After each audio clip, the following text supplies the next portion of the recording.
అందుకే ఈరోజు 150 మీటర్ల ఎత్తున ప్రాణహిత చేవెళ్ల తుమ్మిడియేటి దగ్గర ప్రాజెక్టు కట్టాలి అని మా సాగునీటి పారుదల శాఖ మంత్రి ఉత్తమ్ కుమార్ రెడ్డి గారికి ఆదేశాలు ఇవ్వడం జరిగింది. ప్రాజెక్టును అంచనా వేయడానికి నిన్న మొన్ననే టెండర్లు పిలిచినాం. దీనికి సంబంధించి తొందరలోనే ఆదిలాబాద్ జిల్లా వ్యవసాయ భూములకు మీ గోదావరి జలాలను తరలించి ప్రతి ఎకరాకు నీళ్లు ఇవ్వాలి అన్న లక్ష్యంతో తుమ్మిడియేటి దగ్గర ప్రాణహిత చేవెళ్ల ప్రాజెక్టును మళ్ళీ కడతాం. ప్రారంభోత్సవానికి పనుల ప్రారంభోత్సవానికి తిరిగి నేను వస్తా అని తెలియజేస్తున్నా.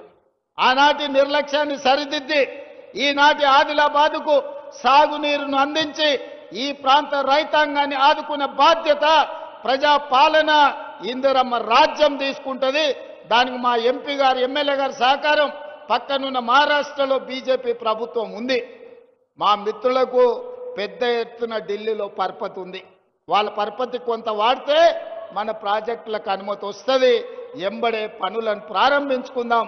ఎంత ఖర్చైనా ప్రాణహిత చేవెళ్ల తుమ్మిడియేటి దగ్గర కట్టి ఆదిలాబాదు జిల్లాకు నీళ్ళు ఇచ్చే బాధ్యత మన ప్రభుత్వం తీసుకుంటుంది. అదేవిధంగా సిమెంట్ కార్పొరేషన్ ఆఫ్ ఇండియా ఆధ్వర్యంలో ఉన్న సిమెంట్ కంపెనీ మూతబడ్డది. ఈ ప్రాంతంలో అపారమైన సున్నపు గనులు ఉన్నాయి.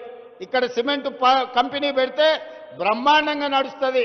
కేంద్ర ప్రభుత్వంతో మాట్లాడి తొందరలోనే ప్రైవేట్ పెట్టుబడిదారులను తీసుకొచ్చి ఇక్కడ పెద్ద ఎత్తున సిమెంట్ కంపెనీని మళ్ళీ ప్రారంభింపజేసి ఈ ప్రాంతంలో ఉండే నిరుద్యోగ యువకులకు వేలాది మందికి ఉద్యోగ ఉపాధి అవకాశాలు కల్పించి వ్యాపార కేంద్రంగా ఆదిలాబాదును తీర్చిదిద్దే బాధ్యత మన ప్రభుత్వం తీసుకుంటుంది.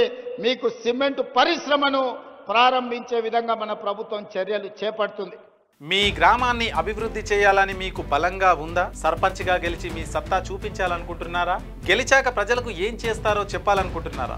అయితే ఇప్పుడు క్యూ న్యూస్ మీకు అవకాశం కల్పిస్తుంది. మీరు చేసిన సేవలు కూడా మా ఛానల్ ద్వారా ప్రజలకు చూపిస్తాం. మీ గెలుపుకు మేము తోడుగా ఉంటాం. క్యూ న్యూస్ లో ఇంటర్వ్యూ కోసం మీరు సంప్రదించాల్సిన ఫోన్ నెంబర్ 7288857759.